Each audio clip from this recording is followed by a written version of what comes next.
Greetings and a warm welcome to all the PhysioTV viewers to PhysioTV Classroom. I am Dr. Farheen Patel, Assistant Lecturer, Community Physiotherapy Department of Sancheti College of Physiotherapy. Today, we're going to learn about diastasis recti, the anatomy related to it, and its assessment. First, let's look into its anatomy.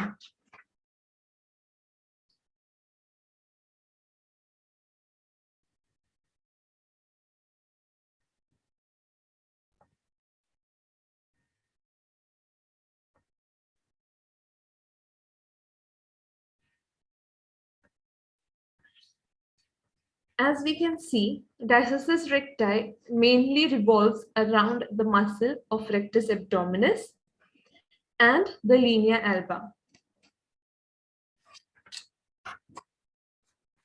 Here, the anatomy which we should know about rectus abdominis is that it originates from the pubic symphysis and the pubic crest down here, and it goes all the length of our trunk and gets inserted into the xiphoid process and the costal cartilage of the ribs 5th to 7th.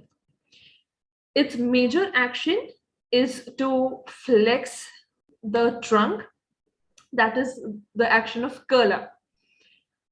The second important anatomy for us today is of linea alba, which means the central sheath, this white sheath which can be seen in this diagram. It is what is linea alba? Linea alba is a fibrous line in the anterior abdominal wall formed by the fusion of layers of rectus sheath medial to the bilateral rectus abdominis muscle. It lends from the xiphoid process to the pubic symphysis, similar to our rectus abdominis muscle. So it covers our rectus abdominis muscle completely. The function of linea alba is to maintain the abdominal muscles at certain proximity. Hence, whenever there is diastasis recti, this sheath also is compromised. Now that we know about the anatomy, let's go ahead and see what is diastasis recti. Diastasis recti is defined as an acquired condition in which the rectus muscles are separated by an abnormal distance along their length or at some specific region, but with no facial defect. This is how it will look if we go to see from anatomy point of view. And if we see it only on observation, if you want to see a significant diastasis recti, will be seen something like this. Let's see what are the causes of diastasis recti. The major cause is whenever in any condition in which there is prolonged increased abdominal pressure, then diastasis recti will occur. This can be most commonly seen in post-pregnant females. Hence, one of the major causes are multiple pregnancies, central obesity, or weakness of abdominal capsule. Why in multiple pregnancies? In multiple pregnancies, the anterior abdominal muscles will be suffering from a frequent pressure, continuous pressure of the fetus pushing on the anterior abdominal muscle, that is rectus abdominis muscle, and this will lead to diastasis recti. Not necessary, it will occur only after multiple pregnancies in females, but if the muscle power or the strength is lower in a particular female, she will experience this even after a single pregnancy. Or when there are twin pregnancies, so this will cause an extra added abdominal pressure on the anterior wall of our trunk, that is again the rectus muscle, which will lead to rectus abdominis muscle splitting, giving away under the pressure, leading to diastasis recti. Similar thing happens in central obesity, where this fat deposition will put pressure on the anterior wall, leading to diastasis recti. And of course, the weakness of the abdominal capsule. Here, by abdominal capsule, we mean the capsule entirely, where the upper end is our diaphragm, the lower end is pelvic floor muscles, and anterior are our abdominal muscles and core muscles, and posteriorly are back extensors and back core. So any muscle imbalance in this, leading to weakness of a particular muscle, and if it affects our rectus abdominis muscle, it can lead to diastasis recti. Now that we have seen the causes, let's look into the types of diastasis recti. As we know, diastasis recti occurs in the muscle of rectus abdominis, and we know rectus abdominis is a long muscle. So it can occur at a particular region or along the whole length. So this is where there is no separation. This is where the lower part of our rectus is affected or separated, which is known as below umbilicus separation, or it occurs at or around the umbilicus or superior to the umbilicus, or it can also occur throughout the muscle length, also known as complete diastasis or an open diastasis. Now, according to a study done by Antonio Carviano et al. Back in 2019, it was found out that whenever there is an open or complete diastasis, the above umbilicus separation will be more than below umbilicus, which is why it is important for us to check at all three different levels. Once diastasis recti occurs, what can it lead to more? So diastasis recti increases the risk of low back pain, hernia, or incontinence. Low back pain and incontinence are majorly occurred, like we just discussed a few slides before, that this rectus abdominis is a part of our abdominal capsule. So if there is any imbalance in this, it is going to affect each other.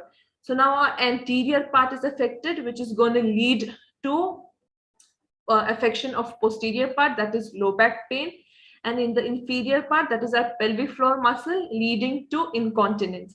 It may also cause hernia, because we know the anterior the sheaths or our abdominal contents are supported by rectus abdominis muscle, and if there is a separation or segregation in this muscle only, it is naturally going to lead to the abdominal content coming out, leading to umbilical hernia.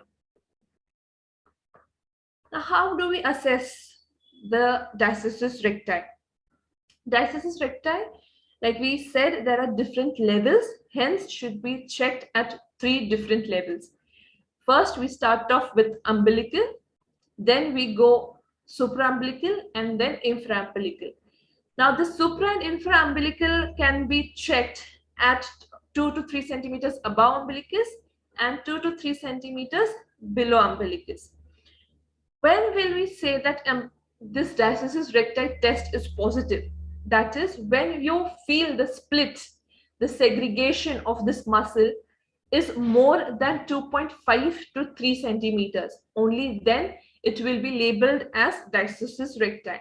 Otherwise, it will be considered as normal.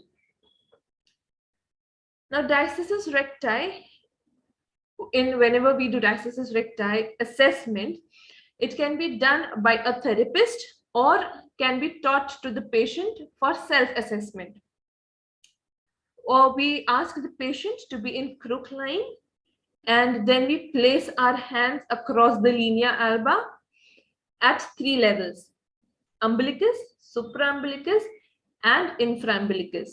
And then we ask the patient to do a simple curl up, and this curl up is not a full-fledged curl up. Here we'll ask the patient or the female to just lift her head and shoulder off the couch, And then we'll check if our fingers are sinking in, and we'll feel a pressure of this rectus abdominis muscle against our fingers.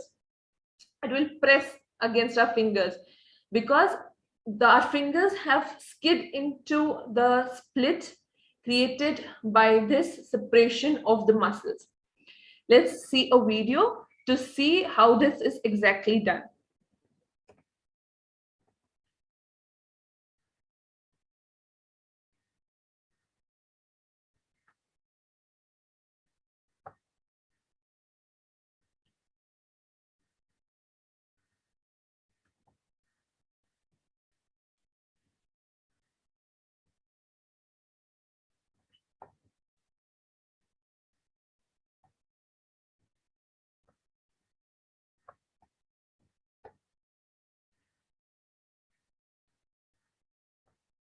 Now we will see how to assess for diastasis recti. We ask the patient to be crocant.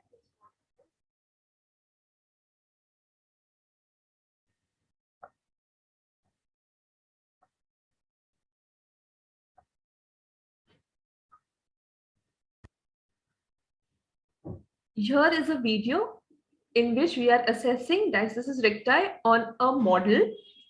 Let's go ahead and see it.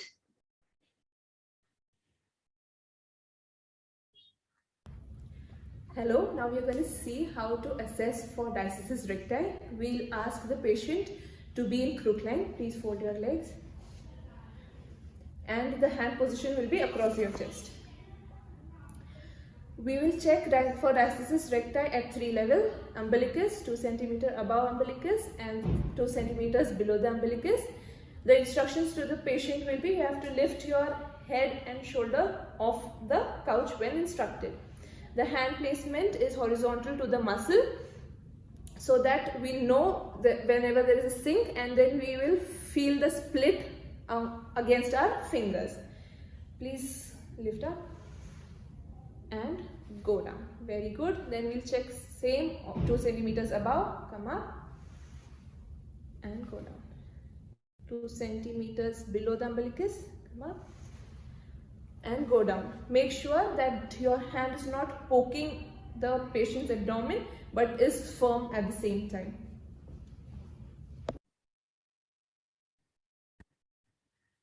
So that is how we check for diastasis recti at 3 different levels, which is very important.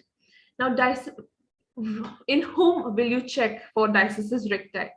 It should be especially checked in females who have experienced multiple pregnancies, or females who are suffering from a low back pain post-pregnancy.